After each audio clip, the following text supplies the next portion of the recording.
Good afternoon, everyone. Thank you for joining this afternoon session. The session name is called Staying Productive Online.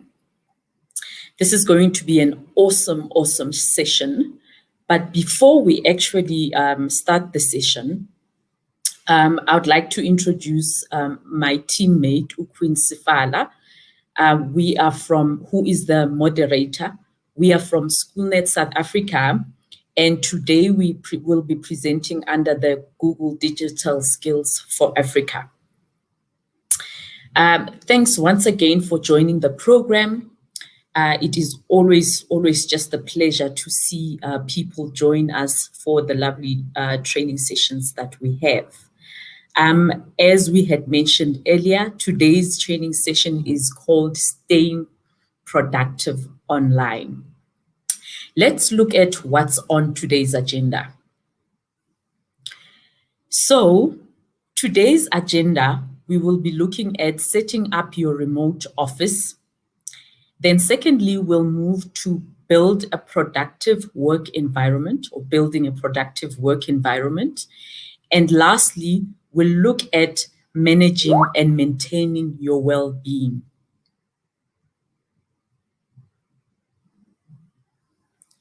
So, in today's session, we would look at what is it exactly that we mean when we talk about a remote office. We'll also look at the importance of being productive when we are online or when we are working in an online environment. We'll also perhaps share some tips on how we can be productive. We'll also help you manage and maintain your well-being. Let's take a minute or two and familiarize ourselves with the chat box functionality. You will see that on the right-hand side of your screen, there's a chat box. So if you have any questions, if you'd like to comment, just share your chat, your comments and your question in the chat box.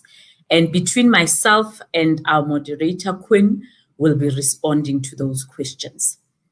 Thanks, Zodumo, for joining the session. It is lovely to see that there's people who have joined. We really hope that you will enjoy the journey with us. Before we actually delve into the finer details of today's session, perhaps share with us how COVID-19 has impacted your role at work. Does anybody want to share how COVID-19 has impacted your role at work? I see Brenda has just joined in the session. Thank you so much, Brenda, for joining. Mind sharing how COVID-19 has impacted your role in your job?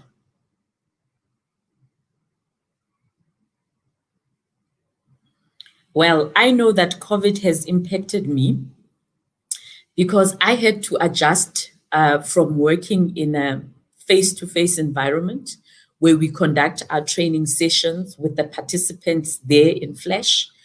We had to move to an online type of mode where we sort of have to sit and facilitate training. And I must say, it's quite challenging because your participants are there and you know they're there, but you don't necessarily get a sense of whether or not they're following what you're sharing.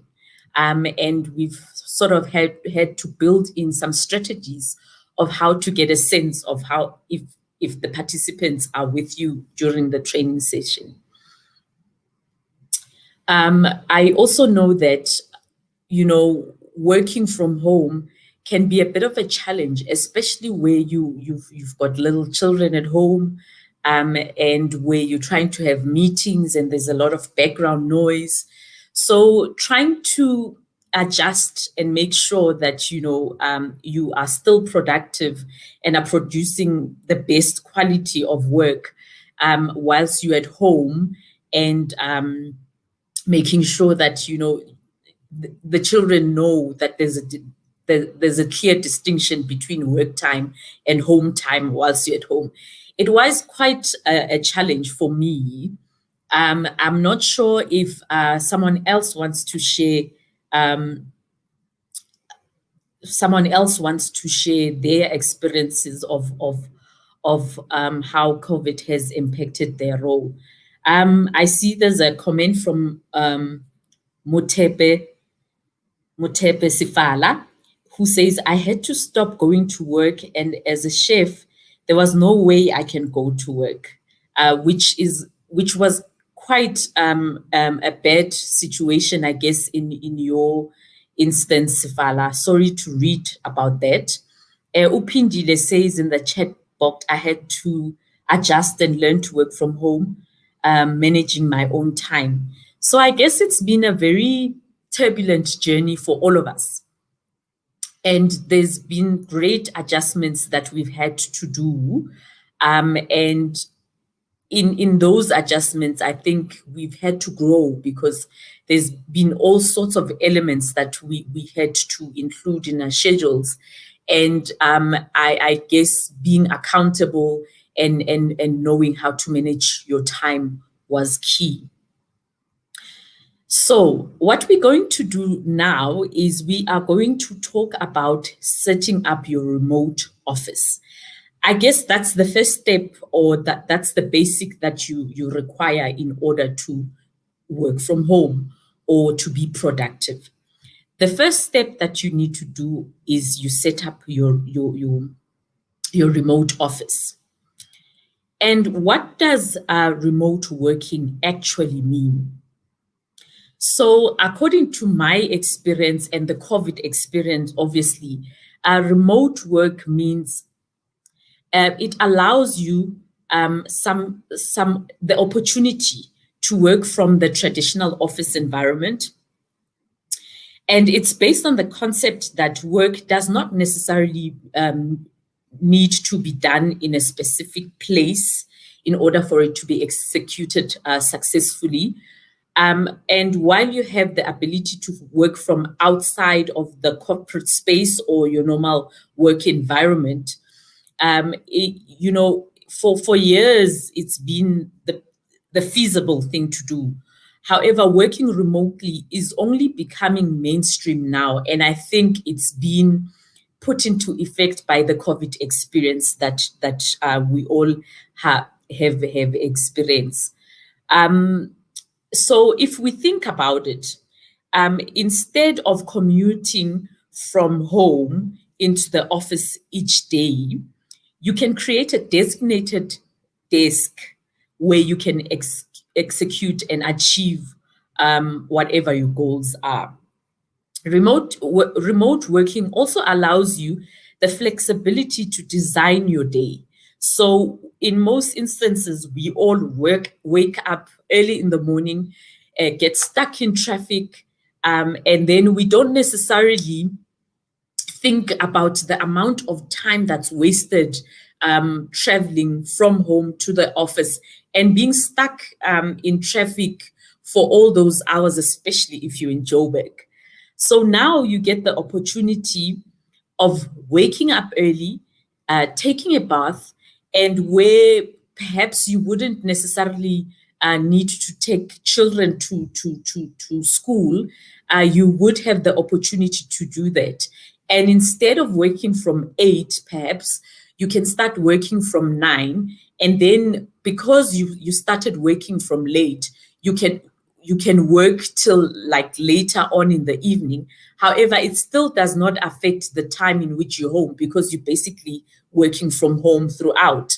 And I guess it sort of allows you the opportunity to build your professional life and your personal life, and they sort of have merged, and you are able then to they merge, and then you're able to, I guess, spend more time with your family and less time on the road and being stuck in traffic. And you actually are able to coexist, you allow your work time and your office time to coexist in a peaceful manner. So I think generally remote work has capitalized off that newfound freedom. So there's that element of being free and not worrying about getting to work on time or being delayed in some instances. So it's a great opportunity for you to sort of manage your time.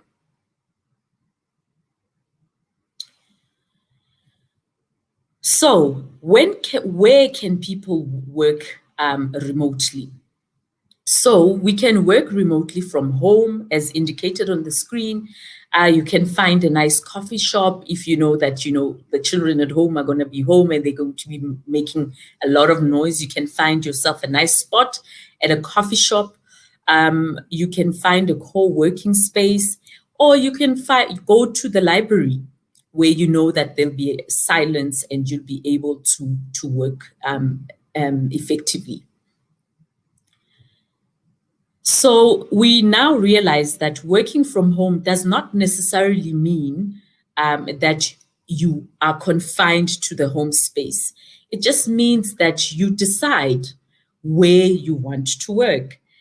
So if you're a person who loves nature, for instance, you have the flexibility of working outside your garden.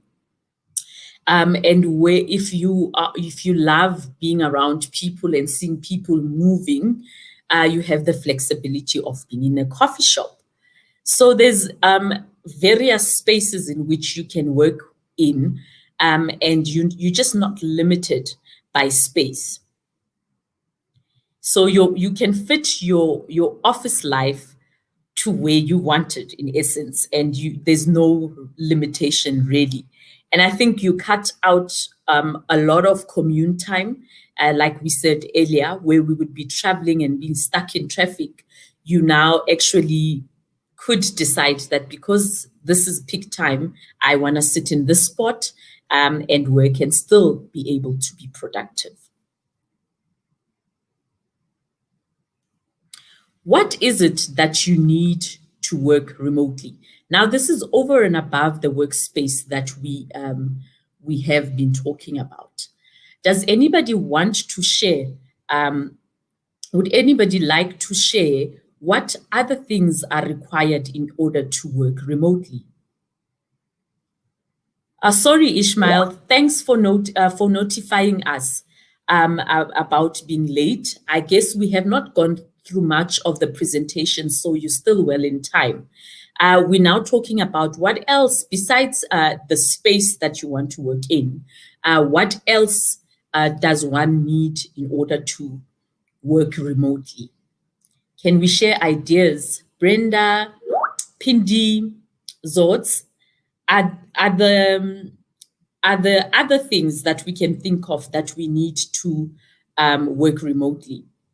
Mutepe Sifala says great connectivity, and I think that's key. I think with the COVID experience again, we know that if you're trying to connect to meetings and you're working remotely, it can be quite a challenge. So I think that's a great one, Sifala. I don't know if anybody else has another idea. Perhaps let's move on to the next slide that will give us an idea of what it is we really need to work remotely. So the first thing that we've identified, and I think we've spoken at length about, is the issue around dedicated workspace. That in as much as you have the flexibility to work anywhere, you do need some form of dedicated workspace where you will keep all your stationery and all the things that you need for a workspace. The other thing that you need are working devices. And I think in some instances, you need multiple devices, especially where you're going to be working in a remote space that does not necessarily have charging points. So in that instance, you will need your laptop, for instance, and I guess your tablet becomes useful. And to an extent, your cell phone also becomes useful. So you've got your workspace, you've got your devices, your fully charged devices, by the way, and then you've got your stable connectivity. Connectivity can be one of the greatest hindrances in connecting and making sure that you are working and you are being productive. Where you are trying to complete an online document and connectivity isn't stable, whatever it is that you're trying to type, perhaps the next person that you're working with does not necessarily see all the changes that you do into a document. So stable connectivity is one of the most important things in order to work remotely. Let's look at these in more detail.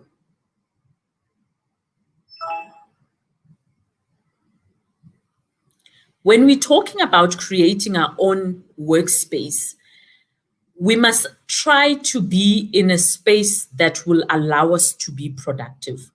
For instance, you must try to avoid the bed or the couch. You must also set up a table and chair so that you position yourself and your mental state is set that you are actually working. And you must make sure that the space is comfortable and that the lighting is not distracting your concentration level. And then you must also consider your posture, because once you sit up in a position that's not comfortable, over time you'll be slouching, and then it won't necessarily feel like you are at work. The physical equipment that you will need, I think we touched on this. You will need your phone, your computer, and your tablet where you have access. You'll also need a notebook. I think in as much as we are, technologically advanced, sometimes it is useful to sort of write down the notes of the things and the activities that you want to complete in the day so that you tick them as you go along. In some instance, you keep a notebook so that you jot down your thoughts, things that you need to do, or any smart ideas that come up whilst you are working. And I think in South Africa generally, it's important that you try and get your load schedules in place and have a full-on understanding of how electricity will impact you in the area that you are. Make sure that your power is working. That if possible, and where you have the resources, make sure that your solar power is ready to kick in, or a generator to kick in where there's load shedding, and that you have power banks for all your devices. So in the event where you're working in a remote space and you don't necessarily have charging points, make sure that your power banks are all charged up and they'll be able to boot you up in the event that you fall short of power in your devices. And then you need to find sufficient internet connection. So make sure that, if you're in a coffee shop, it's a coffee shop that's got stable connectivity, especially where you are going to have meetings during the period in which you're working. I think one of the worst things is to join a meeting and you're expected to present, and then you realize that your connectivity isn't stable. That can be a nightmare.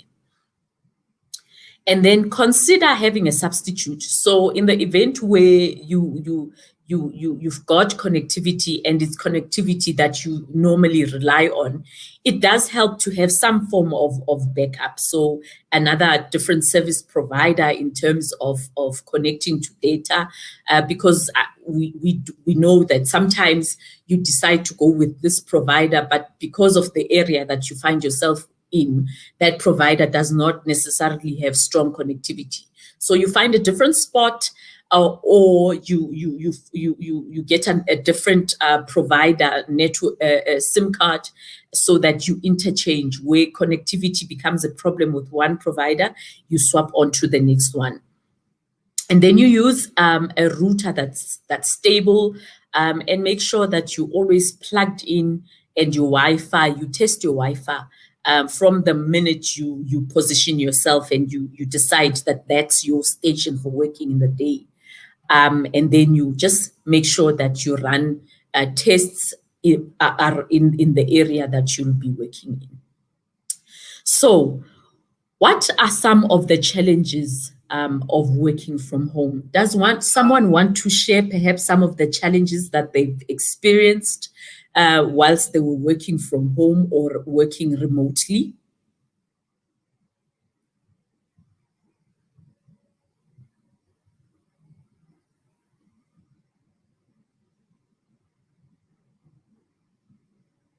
I see that Usbongile has shared with us that working remotely in itself becomes a yardstick to judge someone's performance. So I think Sbo is correct there by saying that it becomes a yardstick because where you are meant to be, or you are supposed to be independent in your work style and making sure that you deliver, you are constantly challenged to make sure that you perform in the very same level that you would have in the event that you were working in the office. Thanks for the comments, Sbongile. Sifala says, what happens if I don't have the best workspace? As COVID hit us unexpectedly and my couch is all I have. I think that's one of the challenges actually, Sifala, that sometimes you are limited and you just have to work with the resources that you have. Perhaps let's look at some of the challenges that we experience whilst working from home or working remotely. I think at the top of the list is the issue around being lonely. In South Africa, generally, working from home hasn't been one of the work styles that we carried, and because we are a nation that's used to working in teams and in groups. When you are working remotely, you sort of get a sense of being lonely because there's no person to talk to when you have a problem. And where you are an extrovert, it can really hinder your performance. It could hinder your performance because extroverts generally depend on the next person to help them perform better. If you are used to chit-chatting around the office to make the day lighter and not stress about the work that you are meant to be completing, then the loneliness again kicks in because there's no one to chat to. And the only way to chat to a person, as we all know, would be through the chat box. There's self-discipline. I'm seeing that I'm doing one of the things that I'm not supposed to be doing, making sure that there's enough power in my laptop. So if you could excuse me for a minute, or a second rather. The other element that's a challenge is the issue around self-discipline. And I think we've touched on this quite a number of times. The element around that, you've got to be able to manage your own time.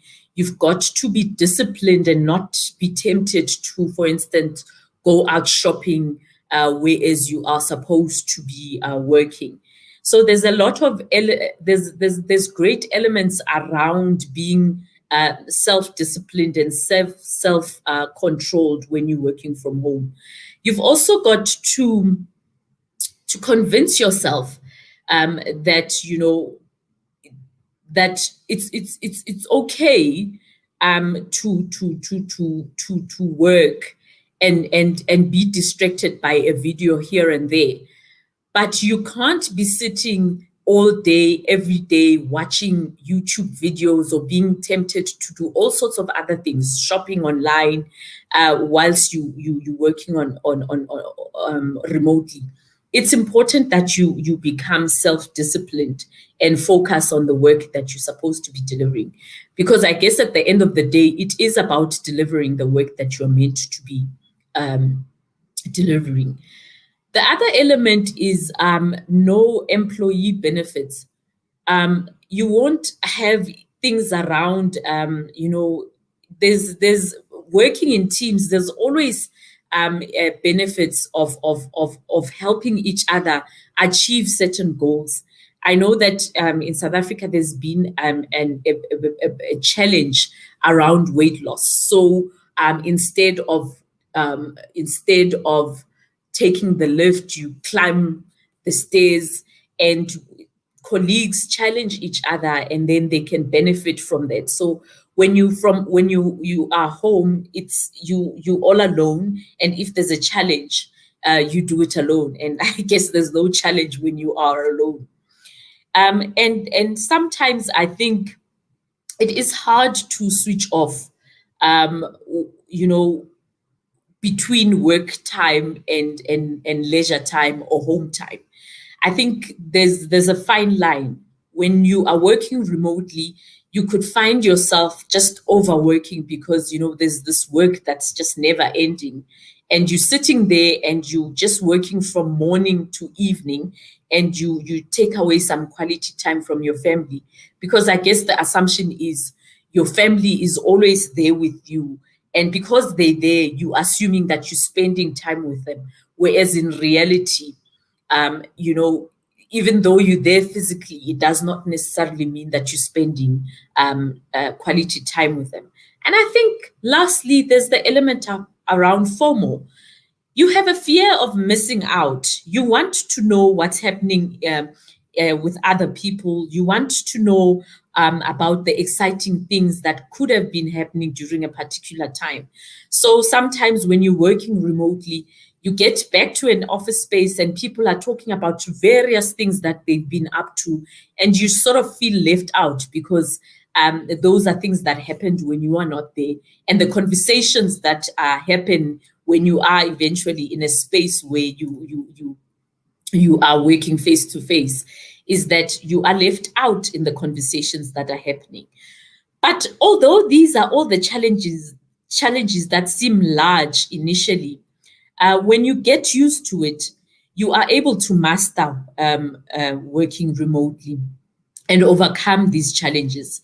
And you know that you overcome some of these challenges by having live chats, by making sure that you touch base with the office team and make sure that you get a pulse of what's happening.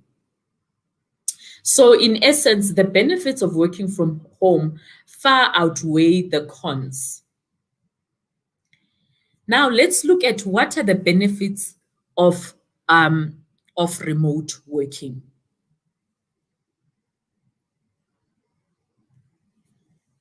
Right. So I think there's the element around flexibility, which we've spoken at length about. There's the benefit of no commuting, and I think we've touched base on that. And I think what a lot of people have enjoyed about working from home is spending more time with family. And some people have indicated that when you're working remotely, there's less distractions actually, because sometimes in the office, instead of working, you sit and chat about office gossip.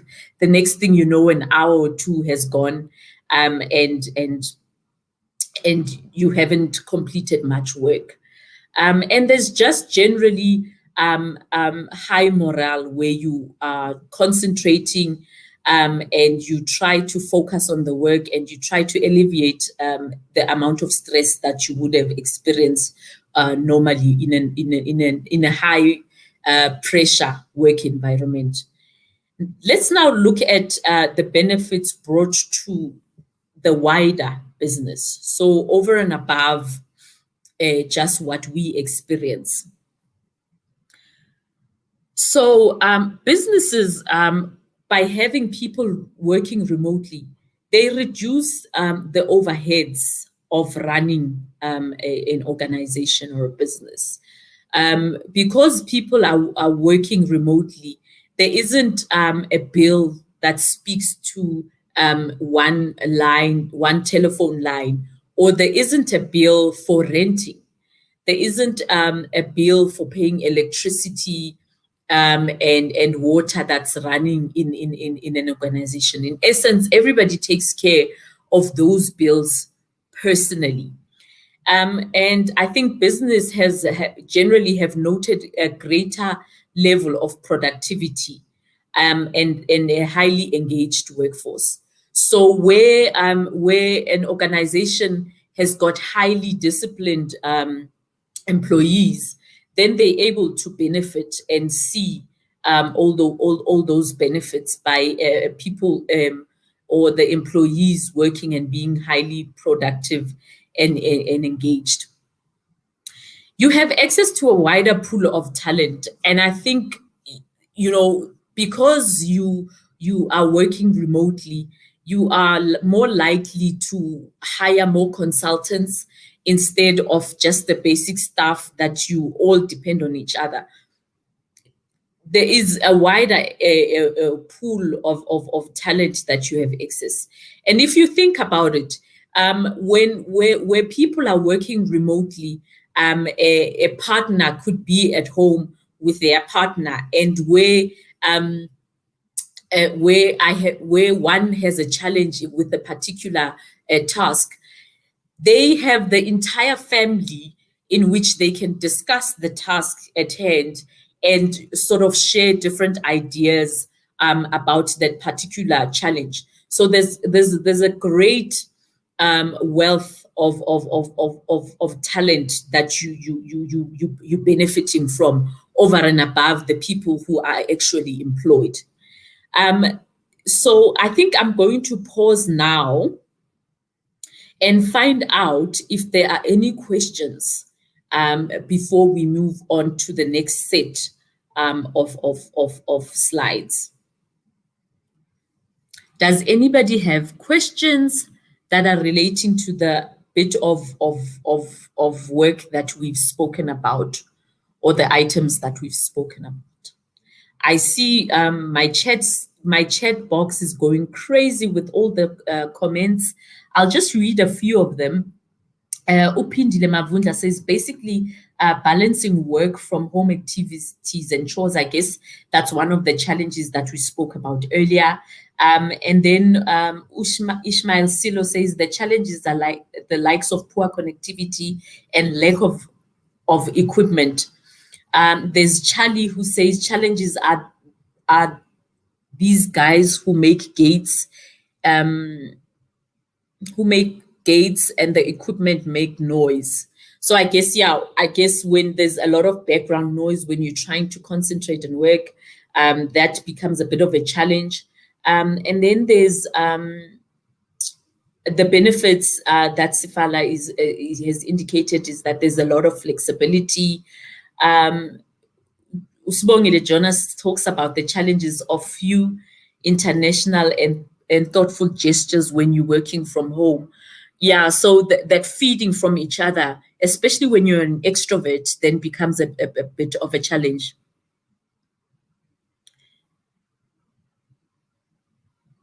Right, so we're going to move on to our next deck of slides. And we're going to focus on build a productive work environment, or rather building a productive work environment. How or why your work environment is important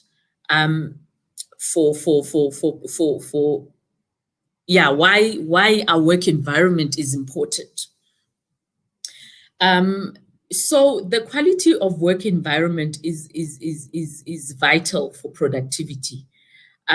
So, things like your lighting, creating a happy working environment is key, because where the environment is stable and where the environment is friendly, then you can see that you are able to be more productive.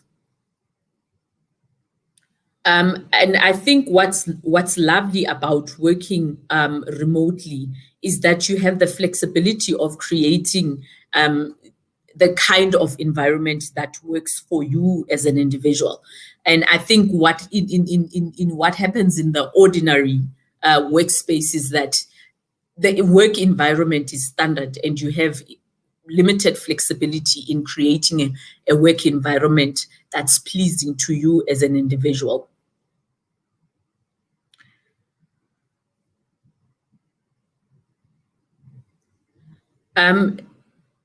So it's been proven that the impact or the quality of the workspace environment is able to affect the quality and productivity of your work by 40%.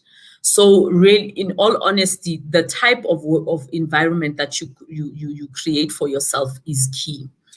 How then do we minimize distractions whilst we're working remotely? I'm just going to rush through some of the items because we fast surpassing the allocated time for the training session. So some steps that you can put in place to minimize distractions are to let others know what your work hours are and be very strict about it. Be strict and clear what your working hours are. Do one thing at a time. So when you start a task, start it and make sure that you complete it. And then you must try and avoid TV and household distractions. I know a lot of us would be distracted by maybe sweeping the floor a bit or maybe tidying up a bit. But if you look at it or have a closer look, you realize that all those chores after some time eat up a lot of productivity time. So you must try to avoid any activities that would take on some of your work time. Keep away all your pets and take regular breaks. I think ordinarily in a work environment, you take some breaks. So make sure that you keep on taking your breaks. How can you improve productivity within teams? Obviously, whilst you're working remotely. Some of the items that you can put in place is that you need to have a plan. And then in those plans, you need to put down commitments. You need to have deliverables and tasks and make sure that you appoint and delegate and say, who is responsible for what, so that it is easier to account. You must establish a vision from the onset and, just be clear that this is the vision, this is what we're trying to achieve. And then you must put in place all the logistics and have in place communication tools, because those are elements that are going to direct and make sure that you are able to deliver your deliverables. You must also promote visibility, so and transparency at all times, so that whilst we're working collaboratively, people must know what you're busy with, when you're busy with, so that when you do struggle with something, people are aware of what you're doing and they are able to assist. And then keep track of the quality of work that you're doing, but also have status meetings, and then identify any bottlenecks that you may come across. And I think what's key is the element around communication, where we do not communicate clearly what we are meant to be achieving, then we have a bit of a problem. So it is key that we have strong communication channels. And I think those fall part of the logistics that we spoke about earlier. And whilst we have communication challenges in place, it is vital that we set rules for these communication platforms that we put in place. So when we have the communication channels, set times in forms of meetings, so that people don't just communicate for the sake of communication, but where we talking particularly about the project that we're working on. You set meetings, even if it's just short, brief meetings, where we talk through some of the communication or some of the project items. I think with the wealth of resources that we have for working remotely, we have the option of using video meetings, video calls, which can help touch base and make sure that we get a sense of the people that we're talking to, we get the voice, and I guess the voice sometimes gives a clearer understanding of what we're trying to communicate about over text. And I think with the previous slides, we've been talking about different types of communication tools. So we know that there's platforms like Zoom, like Hangouts or Meet, like Microsoft Teams and Skype. So there's various platforms. You just have to decide which one exactly that you want to work with. For instance, when you're looking at Zoom, there's particular elements that may be useful for your team, and you'd use Zoom to do that, especially when you're looking at things like having breakaway sessions, where you're having workshops and things like that. Where you have Microsoft Teams, you're looking at where you could create different channels for different projects and have different status meeting updates in the different channels. So really it is about looking at the different functionalities of the different platforms that we have, and then making sure that you decide which one works for you. Now, what is key is, in these meetings, you need to have effective meetings. And the best way to know that your meetings are effective is when your meetings have a set agenda, when you consider how you speak to the people that you have a meeting with. So your tone of voice is important in that space. And you encourage your participants to actually use the camera, so you know that you're speaking to people and not aliens, and that you keep to the time. Time is important, and I see that I'm not actually keeping to the time that's allocated to me, but I'll try my best to be quick.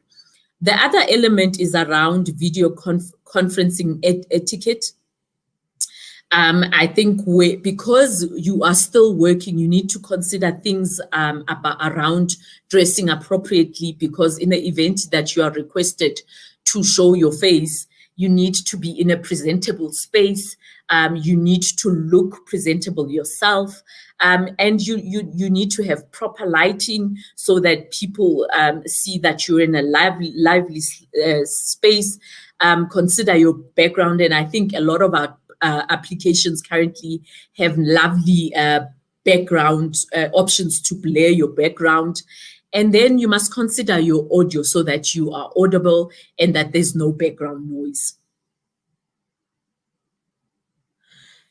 So here are some top tips for collaborating effectively. We're going to quickly go through them. You need to equip your team with the right tools. I think we've touched on that.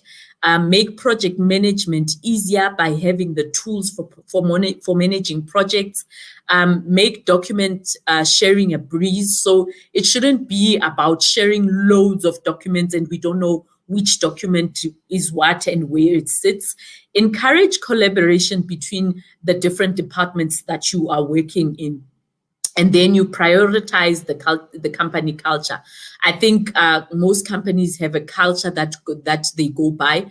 So even when we're working remotely, you mustn't hinder that culture. You must carry that culture and make sure that people always feel like they're at home. I'm going to share the last final top tips for productivity, which are always communicate.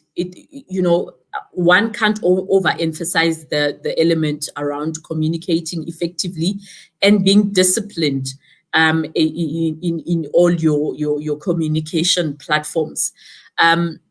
Always have your tools ready for work and find your booster. So make sure that everything that you need to work during that period. So if you're a person who loves drinking water, make sure that you've got your water, you've got your coffee close by, and you are not, you won't be distracted by having to stand up every 5 minutes to get a glass of water. We're going to stop for a minute and then move on to maintaining and managing our well-being whilst we work remotely. Why is it important to manage our well-being whilst we work remotely? It's important to manage our well-beings because it impacts on our overall health, leads to greater productivity, increases the resilience, and boosts morale and levels of happiness. So when you're in a space in a space of productivity and your well-being is taken care of, you are able to produce the results that are expected of you. And there isn't really anything that sort of hinders you from achieving those goals. And what can you do to manage this well-being? I think what sits at the top of the list is to make sure that you set up reminders to have breaks. It's important that we have breaks, even though we know that it's in a space, we're working in a space in which we're comfortable in. It's important that you have your comfort breaks. Be clear with your team and communicate, what your working time are. Turn off notifications or work notifications when you are in a break, so that your mind is cleared from work. And then you set appointments in your calendar for the day so that you don't get distracted between work and home. And for instance, if you are a gym lover, you can't find yourself overworking and then find that you are missing out on your gym appointments. What you must also do or be aware of is that you must be ready for a culture shift. This is all different for most of us. So we must make sure that we change our mindset and welcome the culture shift. But having said that, we must keep in mind the fact that it is still about our performance, and we still have to deliver what we are set to deliver. Managing an extension to managing our overall well-being is to encourage that we exercise. A lot of us, generally, people exercise. So working remotely shouldn't take away some of the activities that we normally do. Take your mental health seriously. So where you feel like you are too worked or you overworked or you strained, communicate with your managers about it so that you talk about different strategies in which you can still achieve the same amount of work or the same goals without actually hindering on your mental health. And then you must also have regular performance check-ins. So communicate with your management. And then we encourage that you separate your work life from your private life. So even when you've created that space in your private space, it's important that you're able to separate the two. And then organize person in social needs. So it's important that you still touch base with people that you work with. So what will our next steps be? By just looking at today's session, it's important that we consider the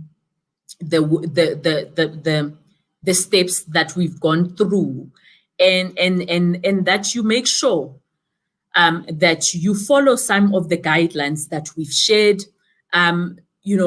because I think they form a base of working successfully remotely. So that's the end of today's session. And it is just the beginning of a series of other sessions. Just make sure that you follow our social media pages, which are Digital Skills for Africa, on Twitter, Facebook, Digital Skills for Africa with the number 4 in the middle. And on Instagram, it is Digital Skills AF and not For Africa in full. We do hope that you enjoyed the session. We're looking forward to hosting you for another different session where we expand our knowledge and grow together. Thank you very much for joining.